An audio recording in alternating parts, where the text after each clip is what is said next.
안녕하세요. 진규루티 정재웅입니다. 이번 수업을 위한 수업 시간에는 구글 문서를 활용해서 출석 체크 자동화하는 방법을 알아보도록 하겠습니다. 동작 원리는 간단해요. 구글 폼을 만들어서 학생들에게 학번과 이름을 입력받고 응답 시트를 만들어서 데이터를 쌓아줍니다. 그 다음에 그 응답 시트와 학적 정보, 즉 학번과 이름이 미리 들어가 있는 학적 정보 시트를 비교해서 어떤 학번이 입력되었는지 표시해주는 그런 프로그램입니다. 이 과정을 직접 만들면 조금 복잡하기 때문에 제가 템플릿을 미리 만들어 놨습니다. 여러분들은 이 템플릿을 복사해서 쓰기만 하면 됩니다. 세상 진짜 편해졌죠? 자, 그럼 같이 한번 해보도록 하겠습니다. 첫 번째, 공유 파일 복사하기. 우선 인터넷에 접속해 주도록 하겠습니다. 되도록이면 이 크롬 브라우저를 활용해서 인터넷을 사용하는 것을 추천드립니다. 이렇게 인터넷에 들어왔고요. 제일 필수적으로 해야 할 것이 구글 로그인을 해주셔야 한다는 겁니다. 이렇게 개인 계정도 좋고요. 구글 스위트 계정도 상관없습니다. 이 상태에서 제가 더보기란에 올려놓은 링크를 눌러서 들어가거나 단축 주소를 직접 입력해서 드라이브 폴더로 접속하도록 하겠습니다. 저는 주소를 직접 한번 입력해 보도록 할게요. 주소는 bit.ly/checkbyGoogle 이렇게 입력하시고 엔터를 누르면 드라이브 폴더로 진입하게 됩니다. 자, 이렇게 제가 만들어서 공유한 템플릿 폴더에 들어왔습니다. 이 파일 두 개를 드래그해서 둘 다 선택한 후에 마우스 오른쪽 버튼 사본 만들기를 클릭합니다. 사본을 만들었으면 내 드라이브에 가서 실제로 사본이 잘 나왔는지 확인해 보도록 하겠습니다. 이렇게 출석 체크 입력의 사본과 확인 시트 사본이 나온 것을 확인할 수 있습니다. 여기서 작업이 원활하도록 출석 체크 폴더를 만들어서 이 파일을 보관하도록 하겠습니다. 왼쪽 위에 새로 만들기를 눌러서 폴더 클릭하고 폴더 이름은 출석 체크라고 하겠습니다. 출석 체크 폴더를 만들고 이 두 개 파일을 출석 체크 폴더 안에 넣어주도록 하겠습니다. 출석 체크 폴더로 들어갈게요. 우선 뒤에 있는 사본이라는 말을 지워주도록 하겠습니다. 각 파일에서 마우스 오른쪽 버튼을 누르고 이름 바꾸기를 눌러서 뒤에 있는 사본이라는 말을 지워주도록 할게요. 이렇게 원본 파일처럼 파일명이 바뀌었습니다. 두 번째, 구글 폼 수정하기. 출석 체크 입력이라고 하는 구글 폼으로 들어가도록 하겠습니다. 이렇게 구글 폼이 열렸습니다. 우선 제목은 날짜를 입력하는 것이 좋습니다. 그래서 11월 19일 출석 체크 입력 이렇게 제목을 입력하고 이 제목을 그대로 복사해서 파일명도 바꿔주도록 하겠습니다. 두 번째로 학번 부분을 건드려야 하는데 여기 보면 정규 표현식이라는 게 있습니다. 이거는 임의의 형식을 고정시킨 겁니다. 1학년 그리고 1반부터 3반 0번부터 9번 0번부터 9번 즉 뒤에 두 자리는 10진수로 입력을 하라는 얘기죠. 그래서 반드시 1학년 앞에 1을 넣어줘야 하고 뒤에는 1반부터 3반까지만 입력할 수 있다. 그리고 뒤에서 번호는 10진수로만 입력을 한다. 이렇게 규칙을 잡아줬습니다. 그래서 만약에 1101 이런 학번은 되지만 1480 이런 학번은 안 된다는 얘기예요. 왜 안 되냐면은 이 4반은 이 규칙에 어긋나기 때문에 이런 규칙에 어긋나는 숫자를 쓰면 학번 규칙에 맞게 네 자리로 입력하세요 라고 알림 메시지를 뜨게 됩니다. 이렇게 형식을 고정하는 이유는 학번을 입력하는 학생들이 간혹 가다가 실수를 해서 조금 다른 학번을 입력할 수 있기 때문에 미연에 방지하는 장치라고 생각하시면 되겠습니다. 세 번째, 응답 시트 만들기. 구글 폼을 다 수정했으면 응답 시트를 만들어 보도록 하겠습니다. 위에 보면 응답이라는 탭이 있습니다. 응답을 누르고 오른쪽에 스프레드 시트 만들기 버튼을 눌러 보도록 하겠습니다. 새 스프레드 시트 만들기가 체크된 상태에서 만들기를 눌러줄게요. 자, 이렇게 이 구글 설문지에 대한 응답 시트를 만들었습니다. 이 구글 설문지에 학생들이 학번과 이름을 입력하면 이 응답 시트에 차곡차곡 데이터가 쌓이게 됩니다.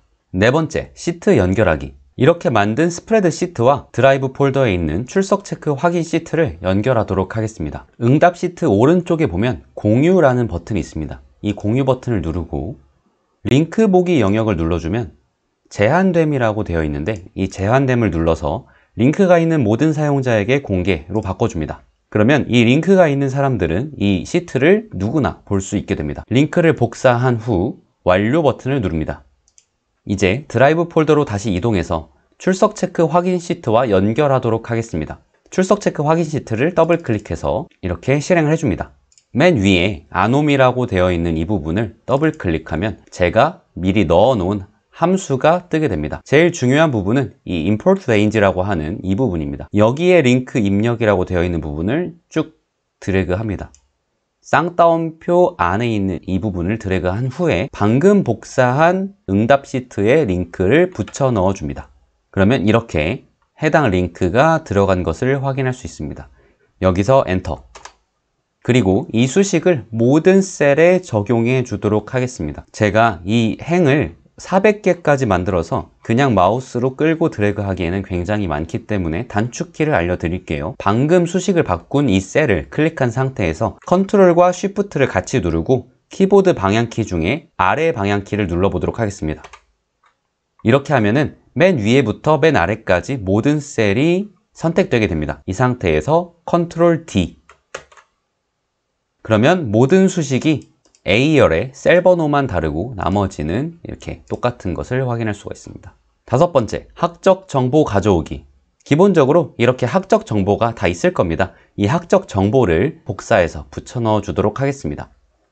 이렇게 드래그한 후에 컨트롤 C 하고 스프레드 시트에 와서 붙여 넣어 주도록 할게요. 이 부분에 클릭을 한 다음에 컨트롤 V 하면은 서식이 좀 깨지죠? 줄이 없어지고 그렇습니다. 그래서 이럴 때는 여기 화살표 버튼 누르고 값만 붙여넣기를 클릭해주면 됩니다.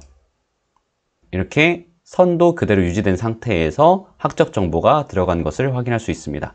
여섯 번째, 출석 체크 시작하기. 처음에 만든 구글 폼에서 보내기 버튼을 누르면 우리가 이렇게 링크를 전달할 수 있게 됩니다. 여기서 URL 단축을 누른 후에 복사 버튼을 누르면 이 링크가 복사가 됩니다. 이 복사된 링크를 학생들에게 전달해주면 되겠습니다. 그러면 학생들이 학번과 이름을 입력했을 때 연동이 잘 되는지 한번 테스트해 보도록 하겠습니다.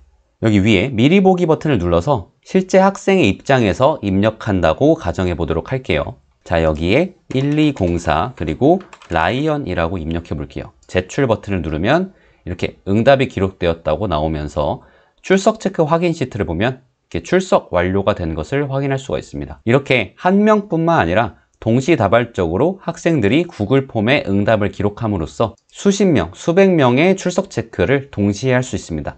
실제 수업에 어떻게 적용됐는지 영상으로 확인해 보도록 할게요. 자, 10시가 되었습니다. 여러분들 지금 13명 들어왔는데 일단 출석 체크부터 할게요. 여태까지 계속 했던 방법대로 하겠습니다. 여러분들 어떻게 하는지는 다 알죠? 자, 지금 채팅창에 올라온 링크를 누르고 여러분들 출석 체크하면 되겠습니다. 여러분들 출석 체크 실시간으로 되는 거 보여줄게요. 권영이가 1등인가? 수민이 2등, 레은이 3등. 네. 여러분들이 이미 많이 해봤으니까 자동으로 출석 체크 되는 거 알죠?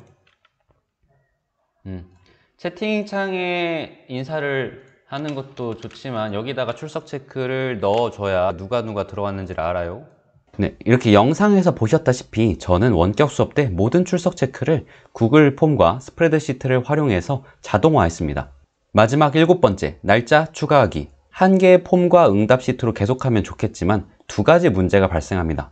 첫 번째는 이 응답 시트의 데이터량이 너무 많아집니다. 한 개의 구글 설문지로만 학번과 이름을 받게 되면 응답 시트에 너무 많은 데이터가 쌓여서 나중엔 연동이 느려지게 됩니다. 두 번째로 구글 폼 공유 주소는 한번 생성하면 고정되기 때문에 이 주소를 학생들이 계속 알고 있으면 수업 전에 출석 체크하는 경우가 발생할 수 있습니다. 그래서 이런 경우를 미연에 방지하기 위해서는 그때그때 수업마다 이렇게 출석 체크 폼을 만들어 주는 것이 좋습니다. 이 방법을 알아보도록 할게요. 지금 상황이 저번 원격 수업을 끝내고 새로운 원격 수업 출석 체크를 준비하는 상황이라고 가정을 해볼게요. 날짜를 추가할 때 가장 먼저 해야 할 일은 이 구글 폼을 새로 만들어 주는 겁니다. 그래서 저번 원격 수업 때 썼던 구글 설문지를 클릭한 후에 마우스 오른쪽 클릭, 사본 만들기를 클릭합니다. 이렇게 사본이 생성이 되었고 여기에서 파일명을 바꿔줍니다.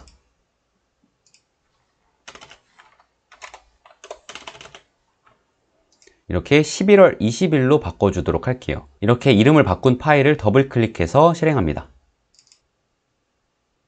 네, 여기 제목도 파일명과 똑같이 바꿔줄게요. 그런 다음에 응답 탭에 들어가서 스프레드시트를 새롭게 만들어줍니다. 이렇게 만든 후에 출석 체크 폴더로 다시 들어가 보면은 응답 시트가 잘 만들어진 것을 확인할 수가 있습니다. 마지막으로 학적 시트에서 실제 날짜를 추가해주면 되겠습니다. 여기서 위에 있는 두 열을 이렇게 드래그한 후에 컨트롤 C 그리고 바로 옆에 마우스 클릭한 후에 컨트롤 V 눌러줍니다. 그러면 이렇게 똑같이 복사가 된 것을 확인할 수가 있습니다. 날짜를 바꾸고요. 이 안에 있는 함수만 수정을 해주면 됩니다. import range에 들어가는 주소를 바꿔줘야 하기 때문에 새롭게 만든 응답 시트에 들어가서 공유를 누르고 똑같이 진행하면 되겠습니다.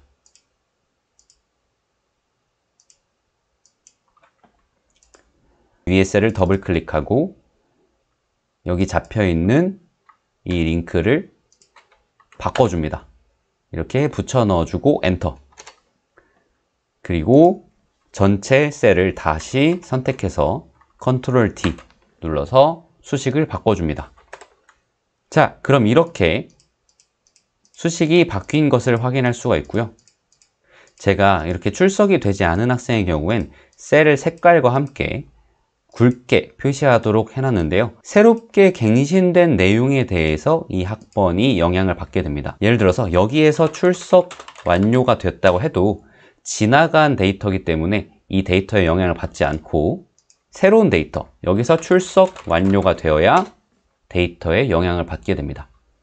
네, 지금까지 구글 문서를 활용해서 출석 체크를 자동화하는 방법에 대해서 알아봤습니다. 잘 활용해서 원격 수업을 더 원활하게 진행하시길 바라겠습니다. 여기까지 진기루의 수업을 위한 수업 시간이었습니다. 감사합니다.